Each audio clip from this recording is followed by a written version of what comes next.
capitalist, but at the same time he was a man, an old man. I have never been able to answer this question. By 1967, the radical Cultural Revolution group dominated the government. Members included Lin Biao and Mao's wife, Jiang Qing. She often appeared as Mao's spokesperson and had gained great power.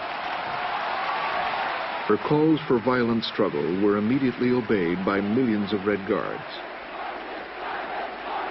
Moderate leaders, repulsed by the fanaticism, felt closer to Zhou Enlai. Zhou's role in the Cultural Revolution is ambiguous. He tried to moderate events, but in the end he always sided with Mao.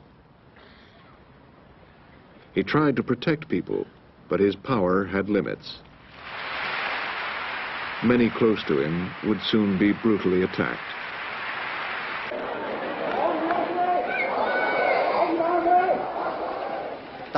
People from the Cultural Revolution group told us to drag out Liu Shaoqi and Deng Xiaoping and overthrow them.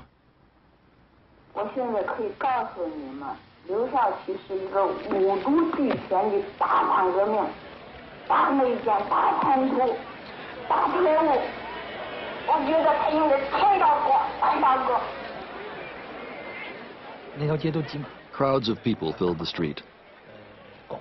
Loudspeakers were blasting towards Zhongnan High, demanding that Liu be handed over to be struggled against. It was very revolutionary, very fashionable to drag him out. Zhou tried to send the students away. He warned Liu and his wife, Wang Guangmei, to stay inside the leader's compound at Zhongnan High. In April 1967, Red Guards tricked Wang into leaving, saying one of her daughters had had an accident. They dragged her in front of this crowd.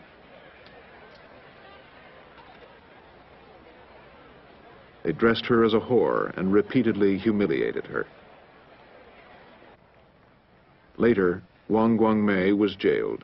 She spent 12 years in solitary confinement. Deng Xiaoping was struggled against and exiled to a remote village.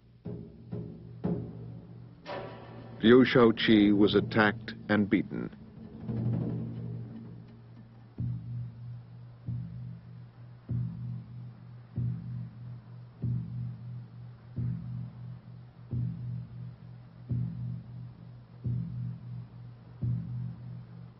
He was kept under house arrest for 2 years.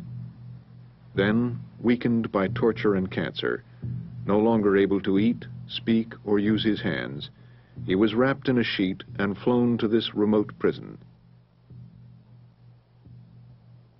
Weeks later, Liu Shaoqi, China's head of state for 10 years, died, naked and alone.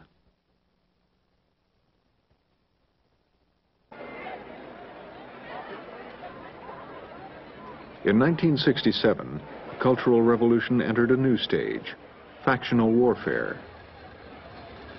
The Red Guards had never been a unified movement. At first, only students with good communist backgrounds were admitted. The millions of young people left out formed their own groups and called themselves rebels. We organized our own Red Guards. We called ourselves the Red Guards of Mao Zedong thought.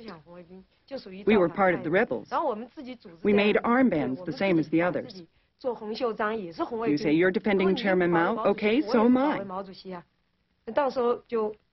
You're making revolution? So am I.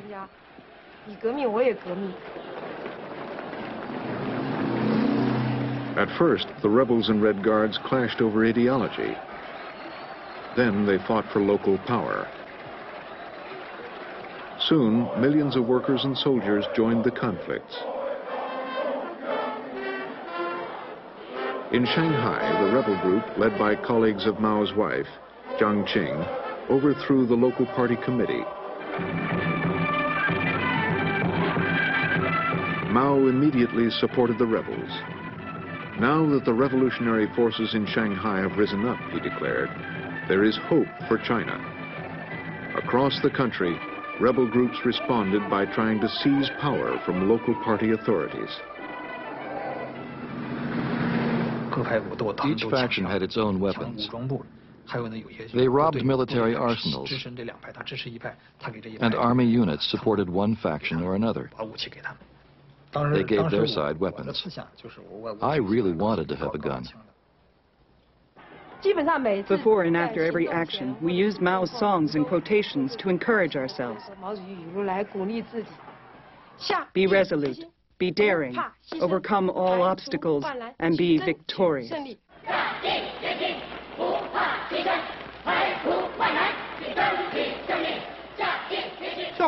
They weren't just small fights. It was real war. There were ex-servicemen on both sides. They'd fought in many wars. Both sides had expert marksmen and soldiers who could drive tanks and use artillery.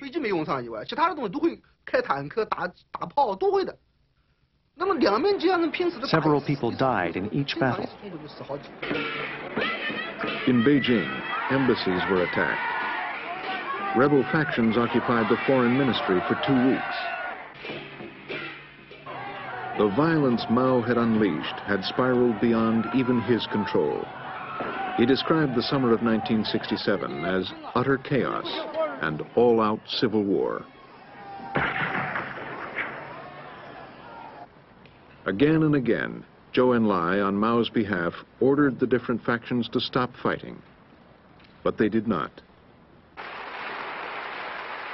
Finally, in July 1968, Mao turned on the Red Guards and rebels, personally ordering them to disband.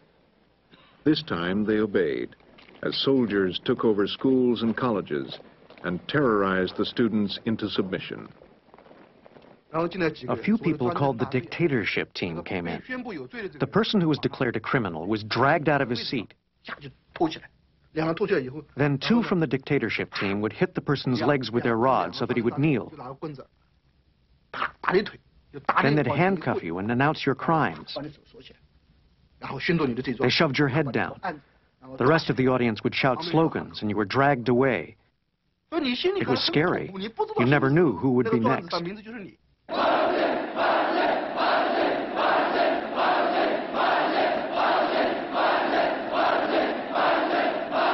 By the end of 1968, rigid conformity and repression ruled people's lives as never before.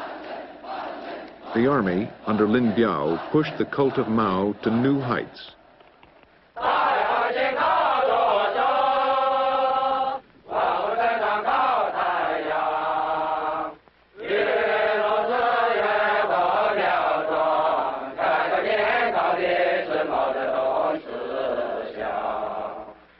People had to report all their thoughts to Mao twice a day. Twice a day, wherever they were, they danced the loyalty dance.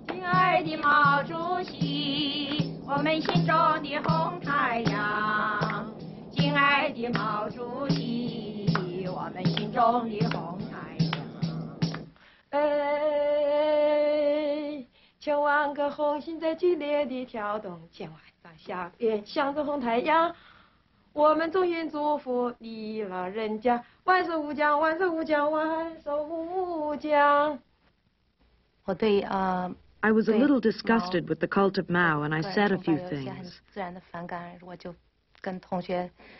Lin Biao had said every sentence Chairman Mao said was the truth.